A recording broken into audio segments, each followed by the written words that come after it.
This is Felicia Bender, the practical numerologist. I find that love and relationships is one of the key topics people want to know more about. This is numerologically speaking, or in any other way, right? So I'm always asked why a relationship didn't work out, or how to attract that perfect partner. And mostly I'm asked, believe it or not, let's see if you've asked yourself this question. So what is my problem here? What am I doing wrong? Or what am I missing in my relationship dynamics? Understand that we all have unique issues, of course, that influence the way that we individually engage with and approach relationships, whether those are relationships with our family, our friends, colleagues, or lovers. Yet knowing some of the innate challenges that we might experience, and I highlight the word might, is always really beneficial and offers some potential insight and areas of illumination that can be very useful in defining and understanding how you might present yourself in relationship and in your relationship life, and what some of those, I don't know, those shadows, those little gremlins might be that sneak up and sabotage us. You might look at both of your life path number and also your expression, or also called the destiny number. This can be compared in some ways to the rising sign and astrology. So if you watch astrology videos, often you'll be asked to watch for your sun, moon, and rising. So it's somewhat similar here with your full numerology profile. So if you know both of those, I suggest watching the videos for both the life path and the expression, or the destiny. And ultimately, to put a little bit more of a layer here, just to share with you, when I look at relationship compatibility numerologically, I also focus on the soul urge number. This is also called the heart's desire. This points to what you want and need to feel satisfied on a soul level. And I find it reveals to you what you truly value, what you want and need in love and relationship. So if you don't know these numbers, please don't panic, no worries. The information here is focusing on the life path number, that's the key. And yet if you are numerology curious, you want to know more, visit FeliciaBender.com. You can explore more about the other key numbers in your numerology chart. And since we are examining how you might push love away, remember that's the title here. So how you might push love away, that's the topic. So please, please, I beg of you, don't take these observations personally. We all have issues. It just depends on how they show up for each of us. And we're trying to refine and define that as a point of information. So instead, position yourself to look through a viewfinder of curiosity rather than judgment or criticism.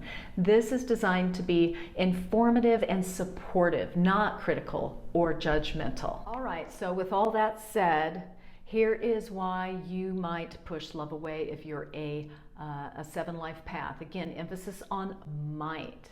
So let's move into it. So the enigma that is you, 7 life path, because you are the seeker, the spiritualist, the analyst, the perfectionist, the skeptic, the hermit. So many one-word definitive definers, right, for you as a 7. So the 7 life paths, your optimal expression is in being attuned equally to your intuition and your intellect. You are on this path of really high levels of wisdom and spiritual knowledge, not to put too fine a color on it. And you're ultimately being asked to be at peace with yourself, trust the flow, have faith in and connect with all of these elements and aspects of your life. So you are a smoldering mystery to others most often, and sometimes even to yourself. So when it comes to love, how does this show up? If you're on this spiritually seeking journey, you're also this incredibly analytical soul who kind of puts emotions maybe over in a side pocket, right? So when it comes to love and relationship, you're often kind of into it, and then again, you're kind of not. So kind of want it, kind of don't want it.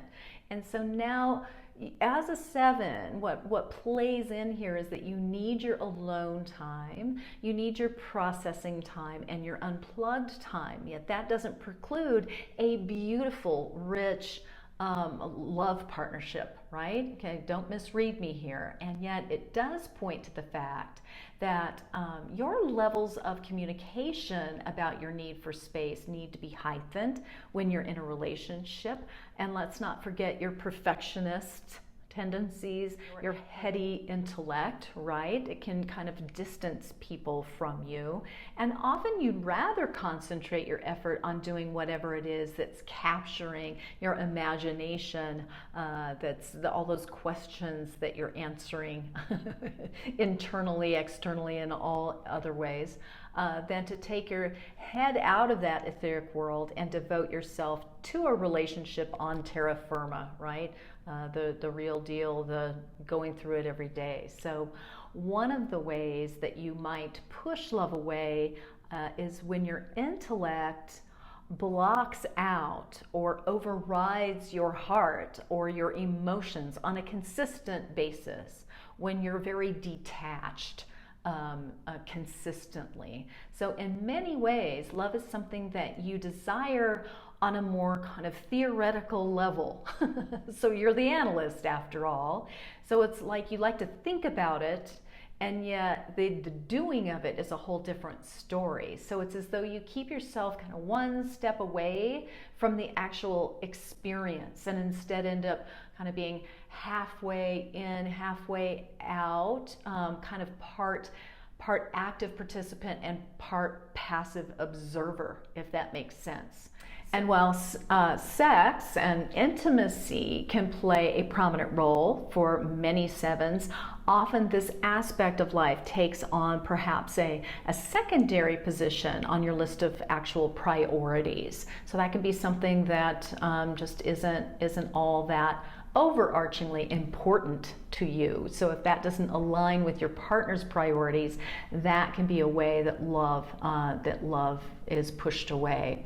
So one reason, an overall reason why you might push love away is over intellectualizing mixed with detached judgment. So you might also, at this point, step back and think of it this way. So all of the ways that have been suggested right here that you might push love away can also be how you have felt on the receiving end of some relationships that you have struggled with, right? So it's kind of like Willy Wonka in Willy Wonka and the Chocolate Factory, my favorite movie of all time, when he goes along, and then he says, stop, reverse that. So it's the same here. You might think about it that love might be pushed away by attracting people who are emotionally detached, who are untrusting or untrustworthy, right?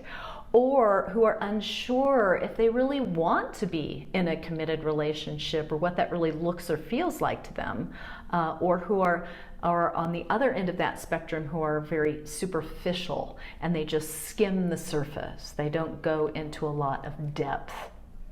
Your gold star overall is when you are connected to yourself in a way that invites a trusting, mutually respectful, trusting relationship. When you offer that a stronger emotional connection with a partner that demands some emotional vulnerability on your part, and you trust the flow of your life while also actively participating in it. The 7 is constantly on that balance point between being head in the clouds and feet on the ground. Hurry, please. We have so much time and so little to see. Wait a minute. Strike that. Reverse it.